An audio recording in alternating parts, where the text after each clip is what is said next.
मैंने भूल की जो मैं इन लोगों के बीच आ गई। मेरी तो इस घर में कोई इज्जत ही नहीं है। जब देखो तो सब मेरी इंसल्ट करते रहते हैं। मैं कब से रो रही हूँ, तुम पूछ भी नहीं रहे हो कि मैं क्यों रो रही हूँ। बेकार रो रही है तो कौन पूछेगा? अच्छा, तो मैं तुम्हारे लिए और इस घर के लिए बेकार हो गई हूँ। अरे बेकार तो तुम हो गए अपने परिवार के बीच में रहकर। मैं कब से बोले जा रही हूँ और तुम हो के सुन ही नहीं रहे हो। इंसान की चीख सुनकर लोग शुभ अशुभ का विचार करते हैं, लेकिन जब मेंढकी को जुकाम होता है उसकी चीख की कोई परवाह नहीं करता। ये मत भूलो कि जब मेंढकी चिल्लाती है तो आंधी और तूफान आते हैं। आंधी और तूफान आएंगे तो उसका नतीजा तुम्हें ही भुगतना पड़ेगा। तो फिर ठीक है, अब मैं तुम्हारे साथ तब भी रहूंगी जब तुम मेरे साथ मेरे डैडी के घर रहोगे।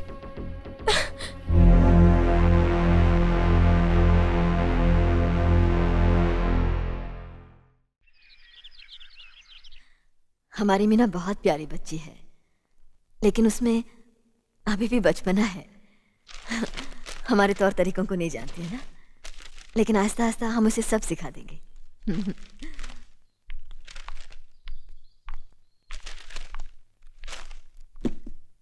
बड़े भैया, ये अपने घर जाना चाहती है। जाना भी चाहिए। 4-5 महीने हो गए, मायके की याद भी आती होगी इसे। और अर्जुन, तुम्हारे ससुर जी तुम्हें कई बार बुला चुके हैं, तुम भी कुछ दिनों के लिए हो आओ, तुम्हारा मन भी बहल जाएगा।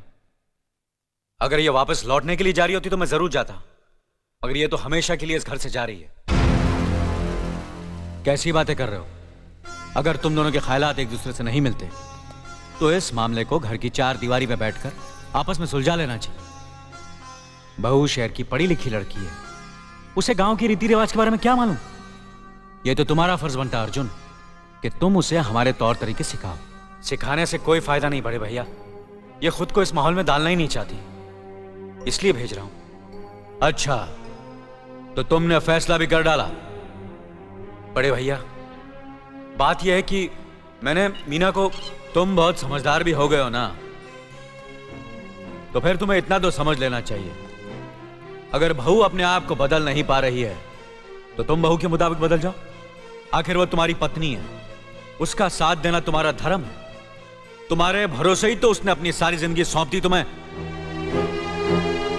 अर्जुन, मेरे दर्द पर तुम तड़प उठोगे, तुम्हें तकलीफ होगी तो मैं रो दूंगा, क्योंकि हम दोनों एक ही मां की संतान हैं। खून का रिश्ता है हमारा, मगर पत्नी का नाता उससे कहीं ज्यादा गहरा होता है, क्योंकि वो पराये घर से आकर अपनों से कहीं ज्यादा अपनी हो जाती है, परछाई बन जाती है हमारी। पति शरीर है तो पत्नी उसकी आत्मा है। पत्नी ही पति के जीवन को सही अर्थ देती है, उसे कामयाब बनाती है। पत्नी के बगैर पति बेजान और बेमाने हो जाते हैं। अगर आज तुम अपनी पत्नी को हमेशा के लिए उसके मायके छोड़ाओगे तो यह गांव, यह समाज क्या कहेगा हमारे बारे में? जरा सोचो अर्जुन, न्याय के सिंहासन पर बैठकर जो लोगों के अच्छे बुरे का फैसला करता है, अगर उसी के घर में नाइंसाफी होगी तो लोग हंसेंगे हम पर, किसी को मुंह दिखाने के काबिल नहीं रहेंगे हम। बड़े भैया, मुझसे भूल हो गई, मुझे माफ कर दीजिए। मुनीम जी। जी मालिक। जायदाद के दस्तावेज लाइए। जी अभी लाया। बहू, पति ही पत्नी की असली शक्ति होती है। हमारे पुरखों ने कुल धर्म पत्नी के बारे में कहा है, जो पति के काम में उसकी मददगार हो, उसे अच्छी सलाह दे, जो दासी की तरह उसकी सेवा करे, मां की तरह उसे खिलाए पिलाए, लक्ष्मी का रूप हो और धरती की तरह उसमें सहन शक्ति हो, वही आदर्श पत्नी होती है।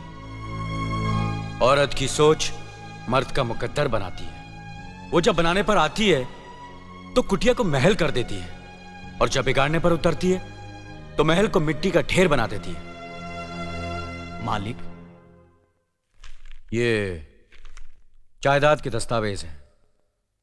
हमारी जमीन जायदाद कहां कहां है और कितनी है, उसका हिसाब किताब ना बाबूजी को मालूम था, ना हम तीनों भाइयों को मालूम है।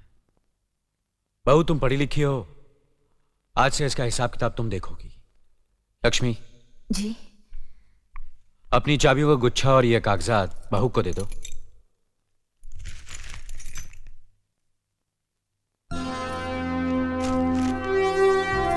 आज से तुम इस घर की मालकिन हो। तुम जहां कहोगी, जिस कागज पर कहोगी, हम तीनों भाई चुपचाप आंख बंद करके दस्तखत कर देंगे। जैसा कहोगी वैसा ही करेंगे।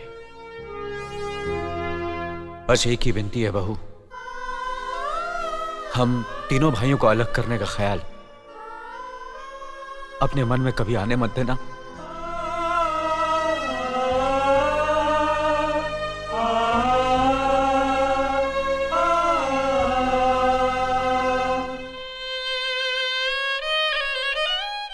बहुत अच्छा किया तुमने बहू, बहुत अच्छा किया।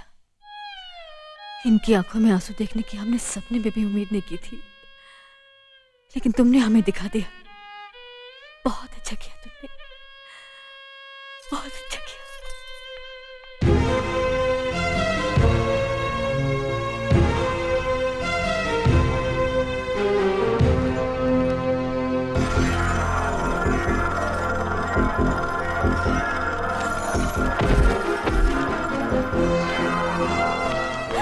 मीना, मीना, क्या हुआ बहू?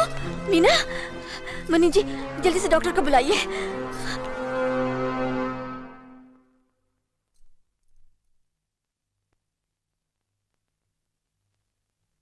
घबराने की कोई बात नहीं, ये माँ बनने वाली है।